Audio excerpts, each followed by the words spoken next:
Hello folks, welcome back once again to another episode of Happy Trapping. This is yours truly, the Skunk Whisperer, John Shepherd, and wanting to welcome you and say thank you so much for joining us today. We are going to go check and our traps we have set out. I've already checked our traps, and I will tell you we do have a skunk, and it's been raining around here and the ground is soft, and so the skunks are coming out and digging up the grubs, because the grubs come up to the top whenever it rains, and it's easier for the skunks to smell them and find them, and so they're out searching and digging for food, but they just can't resist that flutter nutter. That flutter nutter is just something that they have to have, and so they're out, and when they find it, they're going to go to it. But anyway, we're going to go check this trap. There's 4 species of skunks we have here in the United States and Canada and Mexico, and we have the striped skunk, which is what we have around here, very common. The most common, actually. We have the spotted skunk, which is a pretty common, not as common around these areas, but they are around. And then we have the hooded skunk and the hog-nosed skunk, which are not as common. They are more in the Midwest and areas like that, and in Mexico. But we're going to go and we're going to check our trap here.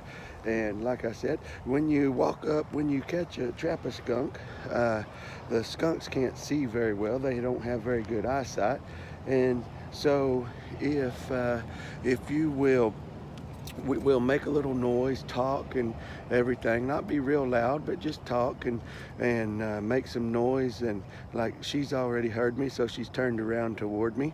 But you won't spook them, and I'm not saying you won't get sprayed, but it's more likely that you won't if you make sure they know you're there, since they can't see well. They can only see about 10 feet in front of them, but they have very good hearing and very good sense of smell.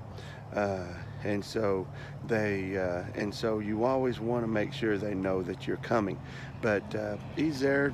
He's been there for probably a few hours over the night, because he's been digging. He or she, I'm not sure if it's a female. I'm not going to check. If somebody would like to come check, that's all right. You can. But anyway, so been trying to dig its way out, but hasn't succeeded yet. But anyway, the proper authorities have been called already.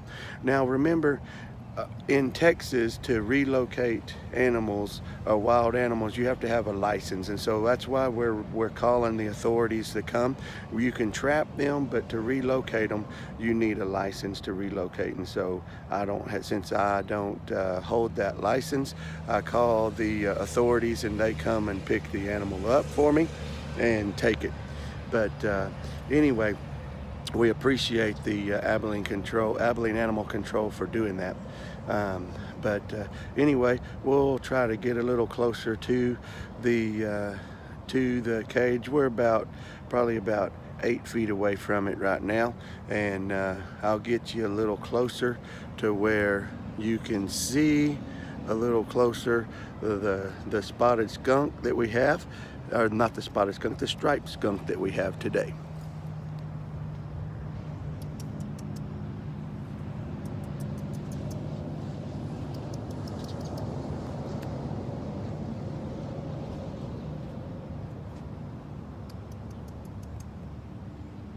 Now you see it stomping its front feet.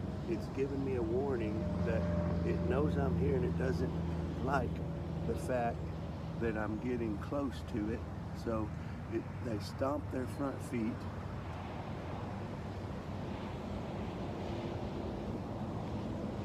I see you. Yes, I see you. Okay. So I'm gonna go ahead and back away. He's stomping his front feet quite a bit, letting me know that he knows I'm there, and he doesn't like that I am coming closer to him and getting in his territory. But anyway, they give you that warning. They'll stomp their front feet, and then if they turn around toward you and face their tail toward you, and that's when you want to start backing away, because they will spray. Now skunks they can control their spray. They can either spray a mist, or they can shoot it out about 10 or 12 feet. And so you want to be real careful with them, because they could squirt that out about 10 or 12 feet toward you. But anyway, and they know when they need to do either one. But anyway, so that's our skunk. The authorities have been called. I don't know how many more we have out here. We'll continue to set the traps and see how many we have out here. Hopefully this is the last one. This is the 7th one in the past 3 weeks that we've caught. And so hopefully we are starting to run out of skunks. I don't know what we'll do after we run out of skunks, but we'll figure something out. But anyway, once again, there he is. And so the authorities are coming. Oh, there's a chicken over there. I don't know if you can see it. There's a chicken. Maybe we'll trap chickens next. No, I don't know.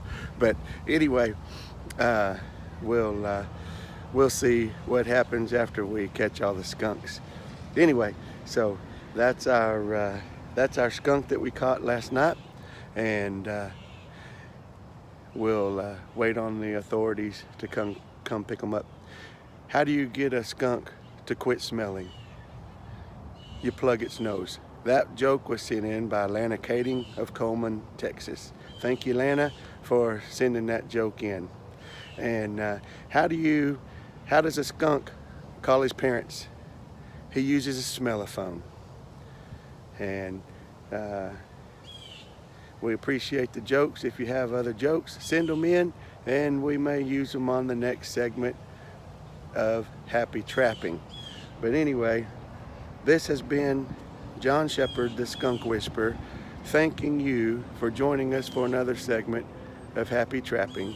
Be careful out there, and don't forget, when you're trapping wild animals, they are wild animals, and so you don't want to spook them. You don't want to stick your fingers in the trap. You don't want to go up and try to feed them anymore and try to pet them and all that. Just leave them in there. Call the authorities to come pick them up. They will take care of it. They will relocate, do whatever they do with the animals, and they will take care of it for you. And so remember to have a good day. This is a great day here in Texas. But anyway, thank you for joining us for another segment of Happy Trapping. We appreciate it. This is the Skunk Whisperer, John Shepherd, reminding you, #Happy Trapping.